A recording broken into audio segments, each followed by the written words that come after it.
Camarade président Vladimir Poutine, camarade président chef d'État africain, camarade chef de délégation, bonjour. C'est un honneur pour moi ce matin donc de prendre la parole ici et de vous passer donc le salut fraternel du peuple du pays des hommes intègres. C'est aussi le lieu pour moi, avant tout propos, de rendre grâce à Dieu, Dieu Tout-Puissant qui nous a permis de nous réunir ici ce matin en bonne santé pour parler de l'avenir et du bien-être donc de nos peuples. Je m'en vais m'excuser auprès des anciens que je pourrais vexer dans mes propos à venir. L'africanité oblige, les droits d'aînesse, je me dois de m'excuser. Camarades, j'ai quelques questions donc de ma génération, mille et une questions qu'on se pose. Mais nous n'avons pas de réponse. Et il se trouve qu'ici, nous pouvons laver donc notre linge sale parce qu'on se sent en famille. On se sent en famille en ce sens que la Russie est une famille aussi pour l'Afrique. C'est une famille parce que nous avons la même histoire.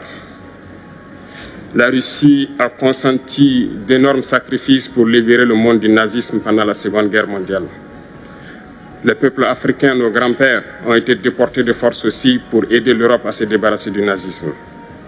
Nous partageons la même histoire en ce sens que nous sommes les peuples oubliés du monde, qu'ils soient dans les livres d'histoire, dans les documentaires ou films. On tend donc à balayer le rôle prépondérant qu'a joué la Russie et de l'Afrique dans cette lutte contre le nazisme.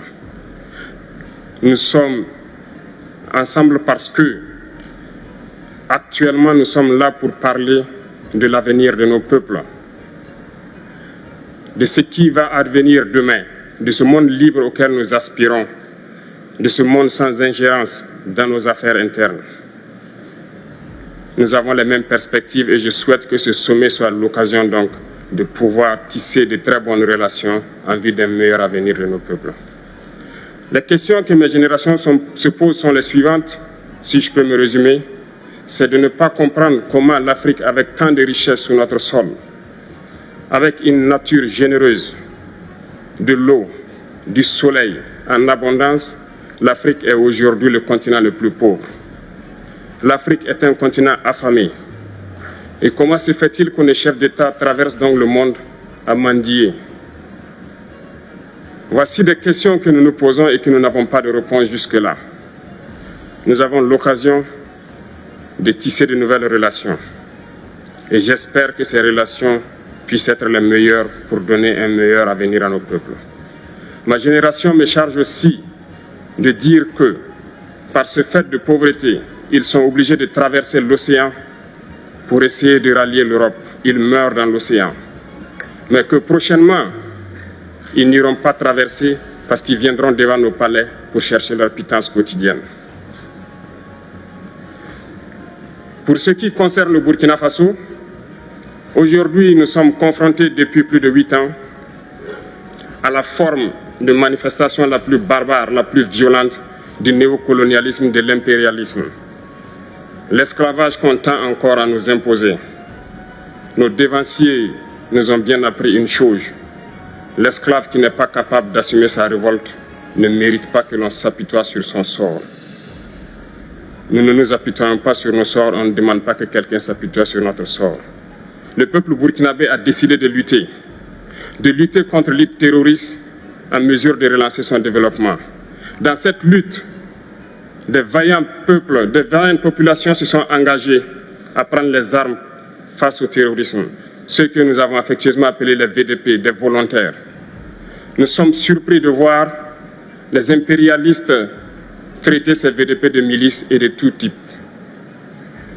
C'est décevant, parce qu'en Europe, lorsque des peuples prennent les armes pour défendre leur patrie, on les traite de patriotes. Nos grands-pères ont été déportés pour sauver l'Europe.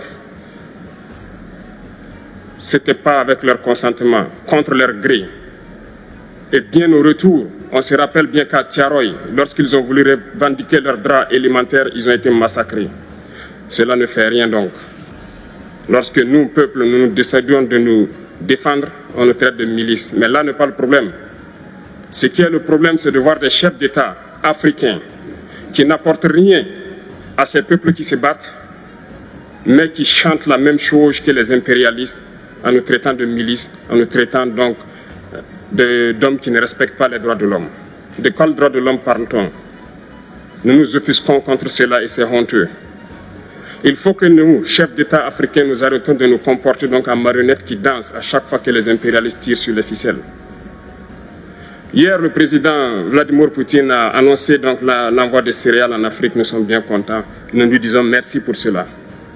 Mais aussi, c'est un message passé à nous, chefs d'État africains, parce qu'au prochain forum, nous ne devrons pas venir ici sans avoir assuré, pour ceux qui ne connaissent pas la guerre, l'autosuffisance alimentaire de nos peuples.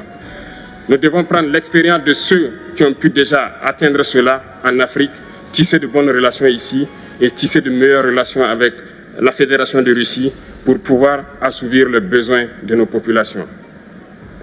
Je ne serai pas peut-être long, le temps imparti est très court. Nous sommes obligés de nous arrêter à un moment donné. Mais je voudrais terminer en disant que nous devons donc rendre hommage à nos peuples qui se battent. Gloire à nos peuples, dignité à nos peuples, victoire à nos peuples. La patrie ou la mort, nous vaincrons. Merci, camarades.